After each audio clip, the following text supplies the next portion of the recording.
Today we would like to brief you on our situation at Cheney Middle School, but also provide you with some additional information. So with me today I have Chief Dennis Otternes, and I'm going to ask him to begin with an overview of our situation to get started. Thanks. On Monday, December 6th at approximately 9:29 p.m., the West Fargo Police Department responded to a report of a school violence threat. Information was obtained that a specific threat was posted via social media and involved Cheney Middle School in West Fargo. After receiving the first complaint, a number of additional complaints were received by concerned parents and students. A number of these reports were made directly to West Fargo Police Department school resource officers from several different schools within the West Fargo Public Schools. SROs and investigators worked tirelessly all night to identify those responsible for the threat. This included conducting interviews, requesting information from social media companies that were involved. In addition to the investigative work, we worked collaboratively with the administration from West Fargo Public Schools to provide them with needed information to make critical and timely decisions. Today, the West Fargo Police Department has an increased presence at all West Fargo Public Schools. Some of that increased presence will be visible to the public and some will not. I will not provide security-specific details related to our operations or staffing. We will continue to investigate this incident until all those responsible have been identified.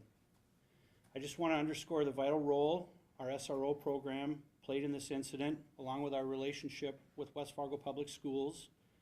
The relationships they have built with students, staff, and administrators in the schools led to the tips coming into the police department so preventative action could be taken. And with that, I'll turn it over to Superintendent Slutty. Thank you, Chief Otternes. Today I want to talk a little bit about the safety of our students, our staff, and our overall campus security. I want to talk a little bit about mental health of our students and our staff, and then how we move forward together as a community and a district. District administration has been in communication with the West Fargo Police Department since 9:30 p.m. on Monday. The support and perspective that they provide to district administration in situations like this is invaluable.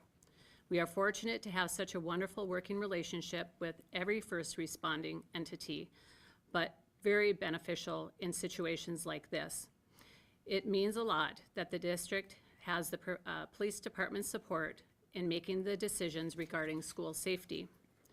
When threats like this are made, it is important to remember that schools are still statistically one of the safest places for students to be, according to the FBI and National Institute of Justice. Additionally, West Fargo Public Schools buildings are safe. The North Dakota Department of Public Instruction tracks persistently dangerous schools using a standardized scoring rubric, and there are currently no West Fargo Public Schools considered to be persistently dangerous. Wanting to be proactive in ensuring that our students and staff are safe, we have invested millions of dollars into improving the safety of our school facilities. In this instance or in future threats that prove false, our students need to know that making a threat will not get them a day off from learning, and we will hold them accountable for their actions by both the school district and by law enforcement. Attending or working in a school that receives a threat adds stress to everyone. Having a trusted adult, colleague, or friend to discuss things with is a critical component of processing and coping with situations like this. The National Association of School Psychologists recommends that families and educators focus on reaffirming safety, making time to talk, reviewing safety procedures, monitoring students' emotional state, and maintaining a normal routine with students. We all need to take care of our mental health, just like we do our physical health. The district has counselors, social workers, and programs available for both students and staff that are struggling. Asking for help does not mean that you are weak. Students and staff will need reassurance that the school is a safe place to be. We want them to feel confident that those that are struggling will seek help instead of acting out, and that it isn't snitching to tell someone in authority when something just doesn't look and feel right. Our schools and communities in themselves, with their own culture, traditions, and values. We must remember to celebrate the positive culture that the students and staff are building at Cheney Middle School and at all of our schools, and encourage students to speak up when they see someone threatening their school or community. And that is all my comment at this time. We can open it up for questions. Sure. So how many students are involved? 5 or 4? And have all of them been identified yet? So as it relates to the investigative piece of it, I think you folks in the media have basically what we have in terms of the numbers and the specifics related to the threat. I can't talk about a lot of the things specific to the investigation because I don't want to compromise that. I will tell you right now there is some level of frustration at the police department about the timeliness of the response that we have yet to receive from Google. Snapchat was very responsive to our request late last night, to address this issue, to try to get this investigation started. But we have been waiting in excess of 11 hours for Google to get back with us. I think the public demands better than that. We certainly do in law enforcement. When we check a box that says that this is a potential imminent threat, we expect that our social media platforms respond accordingly, and for us to be having this press conference 11 hours later and still haven't heard anything from Google, I think is unacceptable. It's unacceptable it should be unacceptable for everybody in our community. So I will tell you, we're still waiting on that to be able to proceed with the investigation, but beyond that, as far as specifics, I can't comment anymore. I think you've got the original tip that led to some of the reports that came into us as law enforcement. So are reports of 3 or 4 students involved accurate? Well, we don't know for sure, right? Because we're still waiting on some of that information to come in. We can only tell you that what you've seen in the media, some screenshots, I think, of some social media posts that you've seen, that's what we started and based our investigation off of. I can't tell you whether there's one person involved or many more than that at this point. I can only tell you that we're looking into every angle, and anytime we get any kind of lead that we can follow up on. But again, our investigation at this point is a little bit handcuffed by our lack of response from some of the social media platforms that haven't gotten back to us, particularly Google. How many students have been questioned so far? I don't have that number specifically right now. This delay from Google, is that sparking the move to online classes today because you don't have a certain threat? Like you have the threat, but you don't have anyone to tie it to, so you add caution, or? Well, I think working in conjunction and collaboration with the school district, the decision, their decision, I'll let the school district speak to that, but I think that part of that, probably that decision-making was based on the fact that we're not able to, haven't been able to identify a suspect or make an arrest, or arrests in this case yet. So, but I'll let the superintendent speak to those decisions. It was very late last night when we were made aware of the situation, and the investigation has been ongoing since that time, all night long. So at the point of this morning, not having had a chance to really get fully into that, we made the determination that distance learning would work, or virtual learning for today would be the best choice until we were able to collaborate. So we're continuing to have those conversations, students being interviewed, and determining the next steps for where we move from today. Do you know when school will go back to in-person at Cheney Middle School? I'm intending to go back tomorrow, but we are still waiting on more additional information. Chief, did you just say there are no suspects identified at this point? At this time, I don't believe we have any credible or verifiable suspects identified. We're working through some of that information. Now, there may be things that are being developed as we speak, because we've got, as you can imagine, a lot of staff that are actively working this investigation. So, but at this time, I can't report that we've made any arrests or have any suspects identified yet. What was it about the nature of this threat that caused you and the district to think this was more than a hoax and to take it as seriously as it's being taken? Well, anytime there's a threat certainly to our schools, with the safety of our students and our families and the faculty and staff that are there. That is a number one priority for us. But anytime there's something that's credible and specific, there were times that were mentioned, there was a location that was mentioned, there was a kind of a means, I guess, if you will, that was mentioned. Those things all lead to us being able to develop these things a little bit faster maybe than what a full-blown, investigation might start with if it's a very vague kind of a threat, social media threat. So I think those things coupled with, some of the decisions that had to be made in a relatively short amount of time. This thing didn't kick off until almost 10 o'clock last night. So, in order for parents and everybody else to be able to be well-informed, I think, the school district had to make a decision. And so, again, what I said earlier, we just try to provide the best accurate and timely information that we can to our partners at West Fargo Public Schools so they can make the best decisions for the families and the students. What types of criminal charges are we looking at? Say you find the person who made the threat. Is it the student who gets charged, parents? What's kind of the next legal step after that point? That's a great question. I mean, when this investigation wraps up, at some point, we will forward all that information over to the Cass County State's Attorney's Office. Just off the top of my head, I think probably a charge of terrorizing would probably be an appropriate charge at this point by North Dakota Century Code. But charging decisions like that are made by the Cass County State's Attorney's Office and not by us and law enforcement. So we would forward all the investigative materials to them and let them make that decision. Which platforms did we see the threats on? We have identified Snapchat and Google as the two. Like Google, more specifically with regard to Google? Any particular platform or service that they provide? No, I don't have anything more specific than that. What is the call to action? North Dakota laws, Dennis, do the North Dakota laws have anything related to parents? And are you looking at, I think everyone kind of has the Oxford, Michigan situation in mind Sure. right now. And then are you looking at both adults and students? Well, we would look at everybody and the specific role that they played.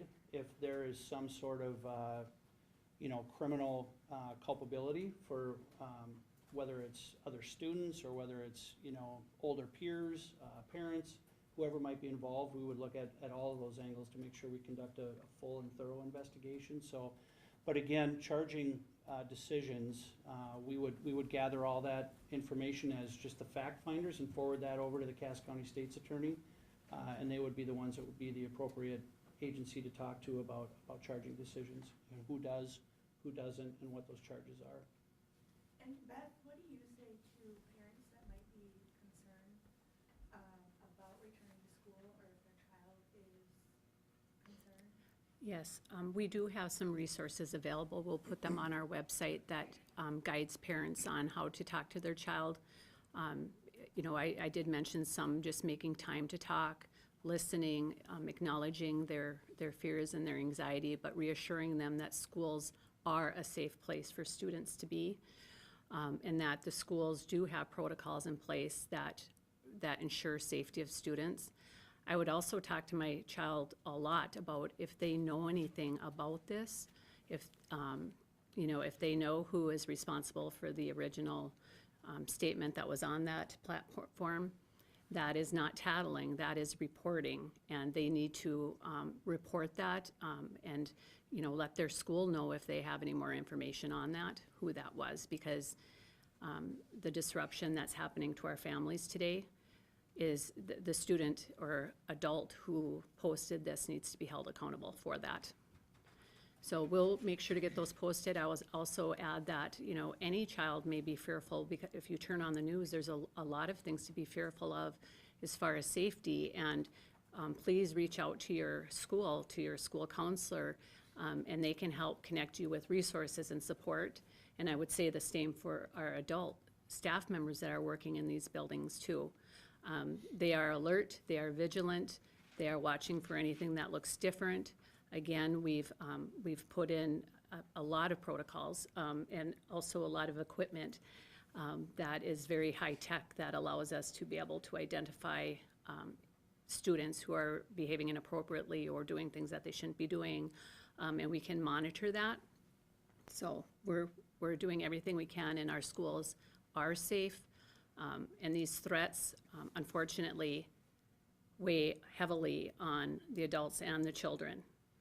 And it takes away from their ability to learn if they don't feel safe. So this is a very serious situation in which someone will be held accountable for it, because it's not right. When did this announcement go out that the school was not taking place in person today? We made the announcement early, probably after 5:30 a.m. conversation about not having more information at that point, that because we were able to work in a virtual setting in the past, we've learned a lot of tools that we could continue the learning of students today. We followed our snow day protocol if we have a blizzard or such, and how that, so students are told that they should be taking their device home every day in case there's a snow day or something like that, and they know what that schedule is to connect. So they connected virtually with each period today with their teacher, just like they normally would, but virtually. So that decision was made around 5:30, announcement went out shortly after? Yes, the decision probably didn't get done until 6, because when you make a decision like this, you have to think about the ramifications for every person, for the parent, for the student, for the staff, for the transportation department, the food service. What does that mean for everybody? And you have to weigh those benefits to what might be the unintended outcomes of that. So it took us probably half an hour to an hour to work through all that, and I don't think the actual message went out until about 6:20. If school returns to in-person, say tomorrow, and a parent or student still feel they are uncomfortable going back to school, do they have the option to continue learning from home until they feel it's safe to come back? I think when we get to the point where we're making that determination for tomorrow, we would have them reach out to their school to talk through what their concerns are and to try to accommodate what they need. And that would be done on a case-by-case basis. Chief, is there any call to action to parents or families, gun-owning families? We have lots of hunters here, going back to the Oxford, lots of people are thinking about the Oxford child had access to, and gun safe that was unlocked. For families who own guns, they have guns in the house, is there any sort of conversations that those families should be having with their children today? Should they be doing anything different, changing the locks, hiding the keys? Is there anything different that they should be doing? Well, just as also as a parent, but also as the police chief in West Fargo, I think those conversations should be happening in the home all the time about gun safety and making sure that people are responsible. We certainly support, everybody's Second Amendment rights as a police department, but there's responsibilities that come along with that, right? Being able to properly store them and not leave them to be accessible for people that haven't been properly trained or might have ill intents with that. So certainly our young folks should be supervised by parents or guardians or somebody that has the proper training and knows how to properly handle firearms. So I think it's the generic firearms safety message that should be happening in every family. And it's unfortunately, these conversations tend to come up a lot more when there are things like this going on a national level, and it's very unfortunate, but I think it's a great time. It's a great time to remind families and parents to sit down and have those conversations with their kids, and then as parents, make sure that we're being responsible with things that are accessible in our homes. So firearms and ammunition and things like that should be secured and stored properly. Also, we've talked with some parents today, and they've made some allegations that along with the school shooting threat, the threat was also made specifically towards the LGBTQ community. Can you confirm that? Is there any validity to that? That, I don't have any information related to that. Okay, Me I don't. either. thank you.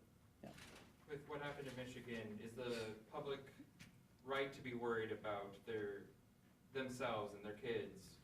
And do you think that's why so many calls came in after it was posted? Well, I think it could be because of the close relation in time to the tragic incident that happened in Michigan, but I also, like I talked about earlier, I think we're very proud of the students that came forward. We're proud that they were able to share that information or willing to share that information with their parents, so the parents could come forward. But I also believe that this is like I talked about earlier. This is this is a success for our SRO program here in West Fargo and with the West Fargo Police Department, that we've got, independent of parents calling in and reporting this, we have students that are willing to call their SROs from schools that aren't even involved in what we're talking about today. So I think there's a lot of different positive things that can come out of something like this, but I think the fact that we've got students that are willing to step forward now and maybe say something where in the past they may not have been willing to do that, I think that's a testament to the program and the partnership that the police and school district have here in West Fargo. Is there heightened security in schools outside the district, say Fargo and Moorhead?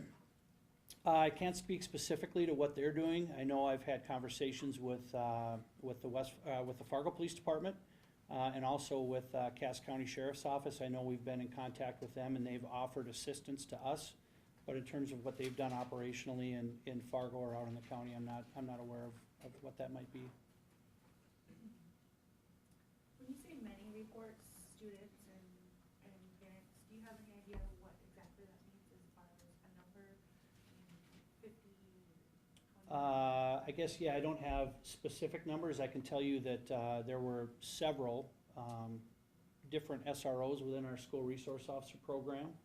I don't have an exact number that were contacted independently from some of the reports that came in through, your typical traditional channels through the Red River Regional Dispatch Center or somebody coming to the West Fargo Police Department to report something. So that's been, again, that's a very positive sign that students are willing to either converse and talk to their parents about this thing or just contact.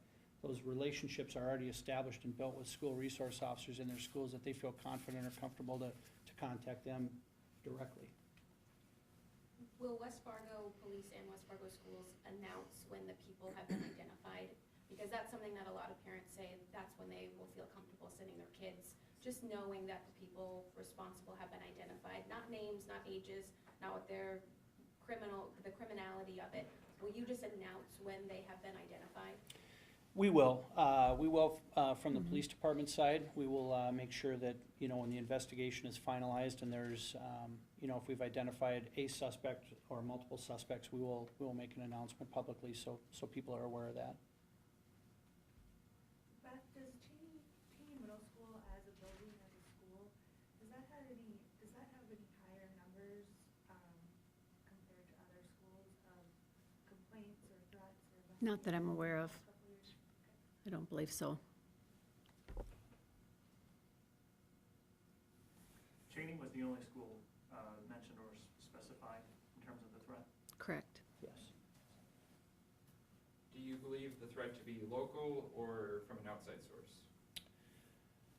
At this point, I can't comment on that. I don't have that information. We'll have to see how that all plays out through the investigation.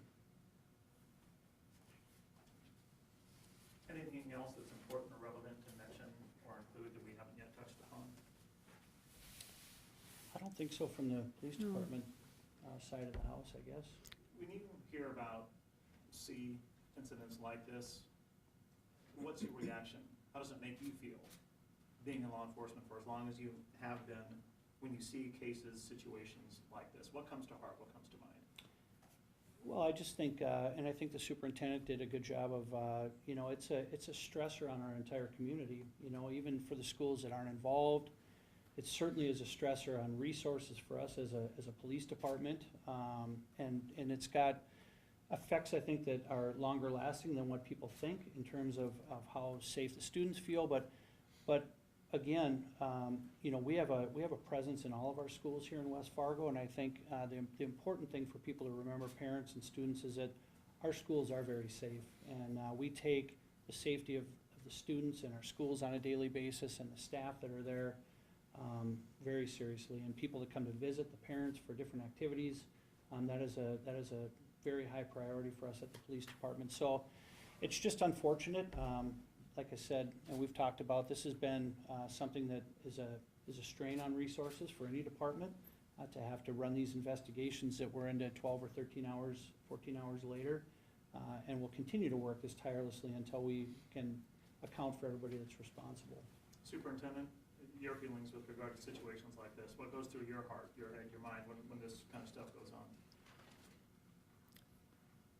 it's very, it's, the best, I guess, is very sad for our children, that their job is to come to school and to learn and to play with their friends and to enjoy the environment. And when something like this happens, it takes away from that. And the same for our staff, because in the back of their mind, they're thinking about this. And at the same time, we don't know if this is a student that made this threat or if this is an adult that made the threat. But students sometimes make threats and they haven't thought through the ramifications or the outcomes that they will receive for making such a serious threat. And so I'm sad for that as well, because it really disrupts our families, it disrupts our staff, and most of all, it disrupts our students' learning. And it takes us a few days to get back into it again. You know, that's on their mind. It's on my mind. It's already disrupted today's work that was going to be happening as we move forward with instruction, teaching, and learning, and we're spending the day not teaching, instructing, and learning. We're spending the day responding to something so unfortunate. So I appreciate the West Fargo Police Department taking everything very seriously and, I mean, working all night to help us with this. We have a partnership. I know that we're going to work together on these problems, and as a community, we will come out stronger, and we will overcome. For students at other schools, some of them might be worried, what good does closing one school do when the individual or individuals just go to another school? Do you have anything to say to that? Well, I talked about just I think the superintendent talked about the safety protocols that are in place every day. Right. And we've got those in place every day too with our school resource officer staff and our patrol staff. But certainly we've increased our presence at all the schools within the West Fargo Public School District. So, you know, again, some of those things will be apparent to students and families today. And some of those things may not be as visible or apparent, but we're, and again, operationally, we won't get into those details, but we have absolutely increased our staffing at all of our different schools within the district. That's correct, and we continue to communicate with all the schools so they know what's happening and how we need them to respond, be vigilant, but yet reassuring. Our schools are a safe place for students to be, but we need to be vigilant. Have you received any criticism from parents that believe like schools shouldn't have worked online or anything? I've been so busy today that I haven't had a chance to respond to any of those, but I'm sure there are people out there that no matter how we handle this situation wouldn't be happy. If the pandemic is any example of that, this would be another one. So, but we do the best with the information that we have, that we're given, and we collaborate with many people before a decision is made and try to think through all of the outcomes, good and maybe unintended, when we make a decision like this. And in this particular case, that was the decision that was determined. Are there any other agencies involved with the investigation? And if not, is there potential for it to get past West Fargo PD at all? Yeah, not at this point. We don't have anybody else involved, but certainly the investigation could go that direction, and we wouldn't be hesitant at all to call any other, local, state, or federal partners in to help us out if we needed that.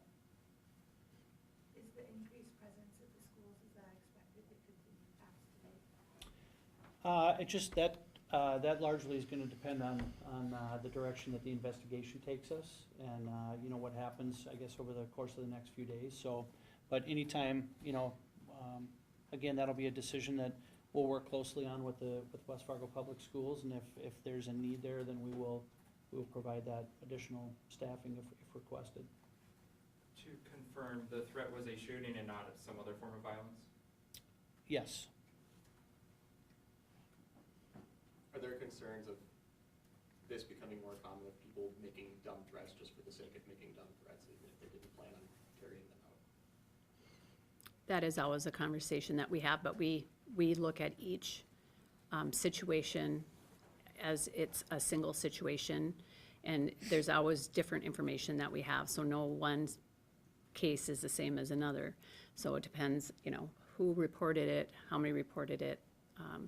You know, we work with law enforcement to determine the level of threat, and when we make those determinations, so each situation is very different, but,